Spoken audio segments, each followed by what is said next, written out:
ये हमने एक अवतल दर्पण ले लिया, उसमें हमने ये इसका ध्रुव मान लिया, पी जिसे कहते हैं।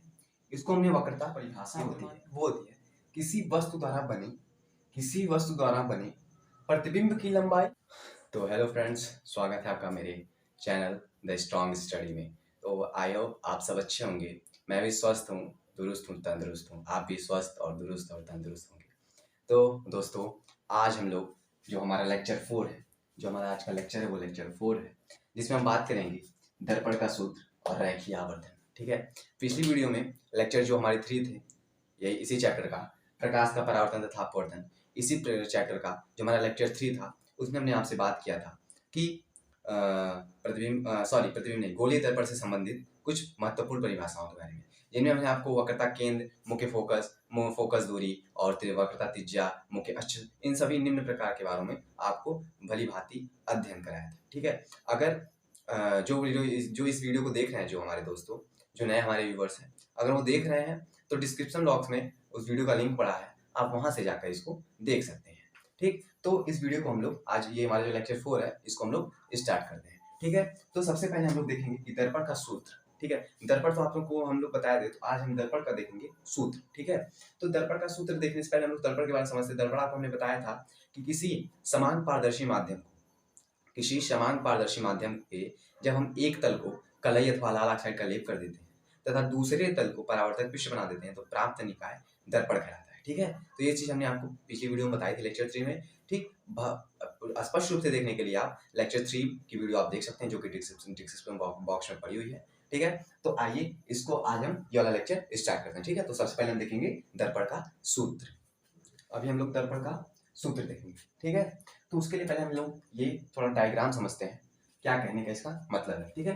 तो ये देखिए, ये हमने एक दर्पण ले लिया। ठीक। ये हमने एक अवतल दर्पण ले लिया, उसमें हमने ये इसका ध्रुव मान लिया, पी जिसे कहते हैं। इसको हमने वक्रता केंद्र मान लिया और इसको हमने फोकस दूरी मान ली। ठीक है। अब यहाँ पे हमने एक वस्तु रख दी है। अब वस्तु से दर्पण के ध्रुव के बीच की कुछ दूरी होगी। वस्तु से दर्पण के ध्रुव के बीच की कुछ दूरी होगी, तो उसे हमने u से रिप्रेजेंट कर लिया। ठीक है। उसे हमने u मान लिया। ठीक। अब प्रतिबिंब से भी दर्पण के बीच की कुछ दूरी होगी, उसे हमने v मान लिया है। और फोकस दूरी तो आपको पता ही है कि मुख्य फोकस के तथा दर्पण के ध्रुव के बीच की दूरी को फोकस दूरी कहते हैं। ठीक है। ये तो आपको पता ही है। अब u जो है वो दर्पण के ध्रुव से वस्तु की दूरी है, v जो है दर्पण के ध्रुव से वस्तु की दूरी है। ठीक। दर्पण के ध्रुव से वस्तु की नहीं, प्रतिबिंब की दूरी। किसकी दूरी भैया? प्रतिबिंब की दूरी। ठीक है। u जो है दर्पण के ध्रुव से वस्तु की दूरी है, v जो है दर्पण के ध्रुव से प्रतिबिंब की दूरी है, तथा f जो है वो फोकस दूरी है। ठीक है। ये तो आपको बताया था, जो f है ये फोकस दूरी है। ठीक। अब जो हमारा ये फॉर्मूला जो निकलता है, इससे मिलता जो हमें फॉर्मूला, ये हमें मिलता है कि 1/f और उसके बाद equal to 1/v plus 1/u। ठीक। 1/f equal to 1/v equal to 1/u।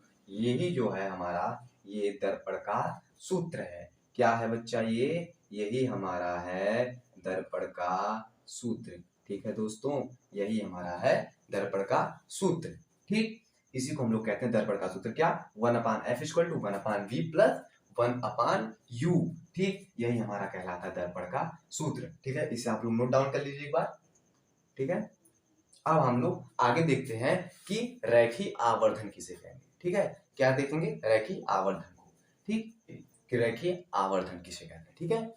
तो रैखिक आवर्धन की जो परिभाषा होती है वो होती है किसी वस्तु द्वारा बने प्रतिबिंब की लंबाई तथा वस्तु के लंबाई के अनुपात को रैखिक आवर्धन कहते हैं। ठीक है। एक बार फिर से रिपीट करते हैं कि किसी वस्तु द्वारा बने प्रतिबिंब की लंबाई तथा वस्तु के लंबाई के अनुपात को रैखिक आवर्धन कहते हैं। अर्थात कि किसी वस्तु द्वारा जो हमारा प्रतिबिंब का लंबाई होता है, और मतलब जब किसी वस्तु द्वारा जब हमारा कोई प्रतिबिंब बनता है, ठीक, तो उस प्रतिबिंब की लंबाई तथा उस वस्तु की लंबाई का अनुपात जो होता है, ठीक, वही हमारा रैखिक आवर्धन कहता है।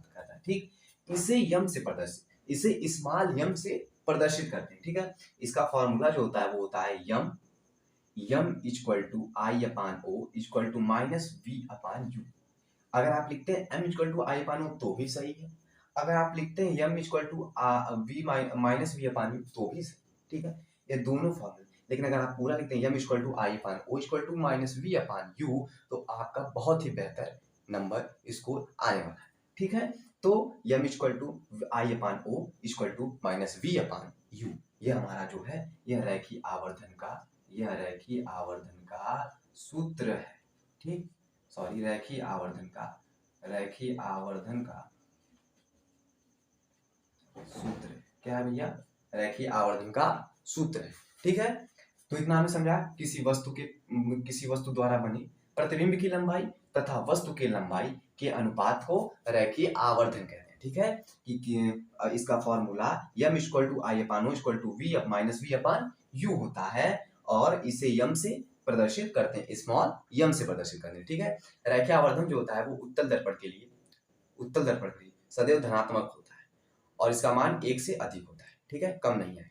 ओके, तो ये हमारा हो गया रैखिक आवर्धन के बारे में हमारी बात हो गई, ठीक। अब इसे हम रैखिक आवर्धन और दर्पण सूत्र जो है ये हमारी बातें हो चुके हैं। आज की वीडियो में बस इतना ही, मिलेंगे आपसे अगले वीडियो में जो कि हमारा प्रकाश का परावर्तन तथा अपवर्तन का लेक्चर 5 रहेगा, ठीक है। उस वीडियो के लिए आपको 1 से 2 दिन रुकने पड़ेंगे और वो मुझे वीडियो आपके पास जल्द ही जल्द मौजूद होगी, ठीक है। तो मिलेंगे अगली वीडियो में और अगर ऐसे आप हमारे साथ अगर जुड़े रहने हैं तो हमारे चैनल को सब्सक्राइब करिए तथा बेल आइकन को जरूर दबाइए, ठीक है।